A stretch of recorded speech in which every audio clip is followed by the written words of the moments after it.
all knew that matter passes away. Anything that is material is going to pass away and be destroyed and be gone. But things that are not material, like ideas, an idea, the great thing about an idea is that it never need die.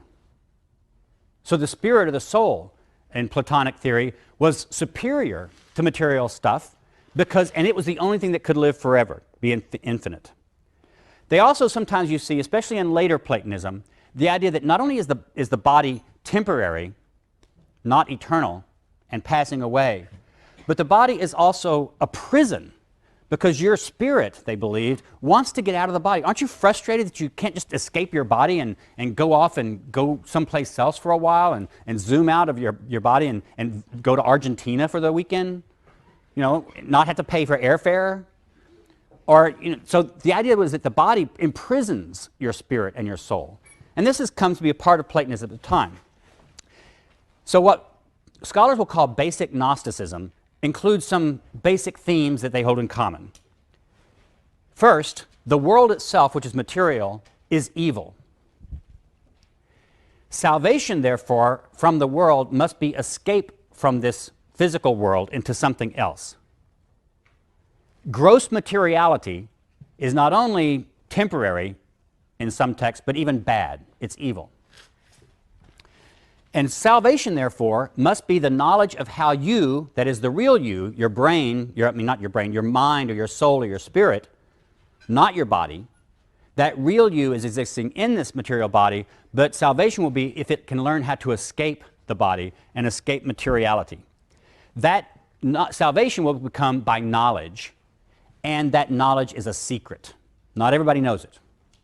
So only a few people know it. The content of this knowledge is related to human origins and destination. We were all creation, not of the supreme God who would do nothing imperfect, but of some stumbling or evil, at least clumsy God who made us. That explains why, things go wrong. Why is it that my arthritis acts up all the time? Couldn't God have made a human body that didn't have arthritis? Well, it's because the supreme God didn't make this body. The evil, clumsy God made the body. This happened. And so the world that we created, when you read in Genesis, it says God created the world, that's not the highest God. That's some clumsy God down further on the hierarchy of divine beings in the universe. That God created what we are. The true message of Christianity, according to these guys, is to learn who you are, where you came from, so you can escape the body and get back to your true origin. That is, you will become one with God again. And this was expressed in a poem by Theodotus. It went like this. Who we were, what we have become, where we were, whither we were thrown, whither we are hastening, from what we are redeemed, what birth is, what rebirth is.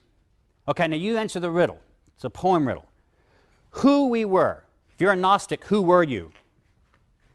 Answer. Divine being. Thank you. See, it's not hard. I'm not answering questions. I'm just trying. You'll remember this better if you answer. What have you become? Mud, entrapped in a dead body, entrapped in materiality. Where were you? Heaven, with the Divine Father, with God. Whither we were thrown. Where have you been thrown? Into the earth, into the world, into materiality. Where are you hastening? Where are you going in such a hurry? Back to the Divine God. What are you redeemed from? You're redeemed from Jesus? The material world. You're redeemed from being embodied.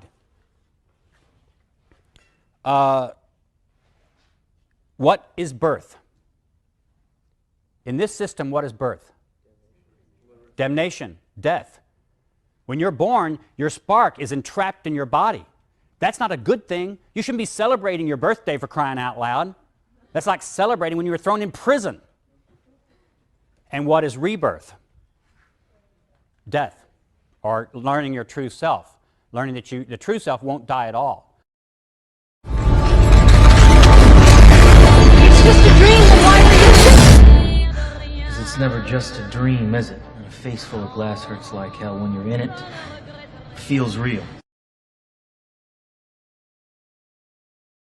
idea of the observer in quantum mechanics. There's been so much malarkey that I've read and seen online about the idea of the observer changing the results that I felt like, why did everybody have to turn into voodoo? All of the people who are trying to shill quantum mechanics as an explanation for thought or behavior or love or any of these woo-woo things, none of them are fucking physicists. One, I'm a scientist, but today science is the religion of the West. It's the scientists who tell us what we should believe and what we shouldn't. It's the scientists that tell us what is true and what is false.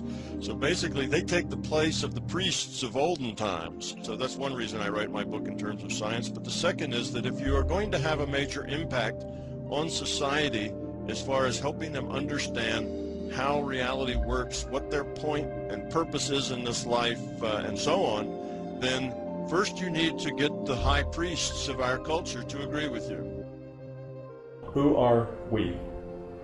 We're an individuated unit of consciousness playing a total immersion virtual reality game wherein our avatars make choices and appear to have physical bodies and live in physical space. Well, I think this simulation theory stuff that I know you guys probably talk about on the show a lot, and I endlessly think about. Endlessly. I definitely am been thinking lately more and more that is what the case is. Because just like ridiculous things like you saying the Pokemon thing the other day, Joe, the last podcast, that was creepy to me. Like, I can't stop thinking about that. Yeah, why did I come up with Pokemon? And he had a Pokemon outfit that he just happened to have, and then he walks in the room with it on. It's just fake. Like, we never talked about Pokemon before me. Never. And you. Never. That was fucking weird. See, that's simulation shit. What are we doing here? We're an individuated unit of consciousness with a mission to evolve the quality of our consciousness through interaction with the set and with others within this virtual reality. We're here to experience, interact, make choices. This is definitely, well, our lives are very strange. Very strange. You know, Ari and I were talking about it last night. You know, we were talking about Ari's life now, how Ari's life has just transformed over the last 2 years. He went from being a guy who couldn't get booked anywhere to a guy that is living a dream. It's like all of a sudden the world changed and went from sucky to awesome. Yeah. And it's like he just reached some new level of the computer game, and now the entire world that he sees, his world literally is a different world. And now all of a sudden he's in this super happy world. Everywhere he goes, people are happy to see him. Yeah. He's super positive. We're here to evolve, and as we evolve means, I can say it in several ways, it means spiritual growth, it means growing up, it means getting rid of fear, ego, belief, and expectation. It means lowering the entropy of your consciousness. That's what I mean by growing up, evolving. We are a unit of consciousness, and our job is to evolve the quality of that consciousness. Now, when you get rid of this fear and belief, what are you left with? What are you without that? Your love. That's what's left over when you get rid of the fear and the belief. The nature of reality, Joe, what is it? That's the thing. There's no answer to that. It's too confusing. Whatever it is, it is. And there's some real rules to this thing. And one of them that seems to make sense is that you got to be nice to people, and you got to enjoy this thing, and you got to spread as much fun and happiness as you can. And if you can do that, you're like a generator of happy feelings, and people want to feel happy. What about love? Okay, now what's the optimum way that this society of conscious entities can interact with each other? Which way leads toward more evolution? The evolution of consciousness. Well, if you think about it for a minute, love is an obvious answer. Okay? And one of the ways I explain this is look at, take a society of 10,000 people and put them someplace, and let all those 10,000 people interact with each other with love, which means they care about others. It's not about them, it's about others. Somebody discovers something, they share it. So you expect them to be cooperative, supportive, very interactive. Now let's take another 10,000. And let's say they're based on the opposite of love. They're based on fear. Fear is the opposite of love. Okay, now, give them the same resources and the same whatever and let them go. And what do you have? Well, immediately you have hoarding. This is mine, and now I have to protect mine from you taking it away from me. We have belligerence. We have what's in it for me. Why should I help you? Why should I help you build your barn back? Matter of fact, I'm the one that lit that fire because I was trying to eliminate competition on the market, right? The human organism as one organism, and that any fighting against itself is completely and totally unnatural, because we are literally all the same thing. So that's what you have. What happens in these 10,000 people is that they start to pull apart because fear is divisive. Fear is high entropy. It breaks things apart. It's not cooperative.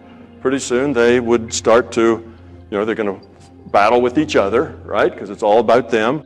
I've heard it argued, and argued successfully, that our society runs on war. It runs on the domination of the other parts of the world. And literally that's the only way you can control a gigantic chunk of the globe. You have to keep everybody down, and that's what our society is based on.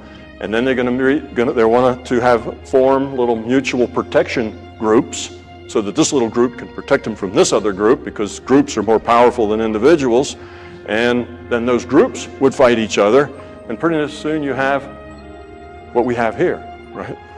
Pretty soon you have this physical matter reality. The idea that it should be okay to go somewhere and engage in war to protect a society that wants to go places and engage in war, that's insane. Whereas a few of these groups own 95% of all the resources, and everybody else has to feed that machine.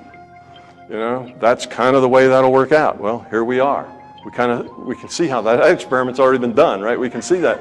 But we can imagine that other experiment where everybody was cooperative, helping, trying. Now, which one of those two systems sounds like the lower entropy? See, the more ordered, the more constructive, the one that builds and grows and constructs. Well, obviously, love is the optimal way in which people can interact. That's what moves consciousness toward greater and greater evolution. So consciousness evolves by lowering its entropy. Consciousness evolves by becoming love. You can develop like a deep despair. And that's where Ari was just a couple of years ago. And now all of a sudden he's in this super happy world. His world is the world is a different place now. Yeah, this is why I love the fucking multiverse theory. I love the idea that we exist in a place where every single possible event is happening at once. Everything that could happen is happening.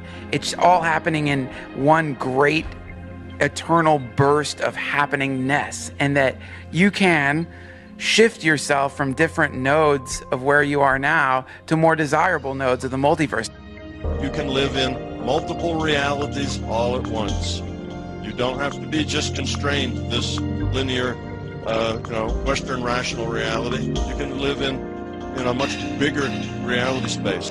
I'm also not just in this reality. While I'm at work and while I'm doing this stuff, I live and exist and experience in several realities kind of simultaneously. So I live in a bigger world. And that's what goals are. Having a goal is a form of visualizing the specific node of the multiverse that you would like to be existing in, and the contrast between that place and where we currently are. And it's like a grappling hook that you're throwing through infinity. Instead of living in one reality or another, I just live in the larger reality all the time. And the thing that's neat is that they help. I'm better at solving problems at work because I see the problems from a different perspective.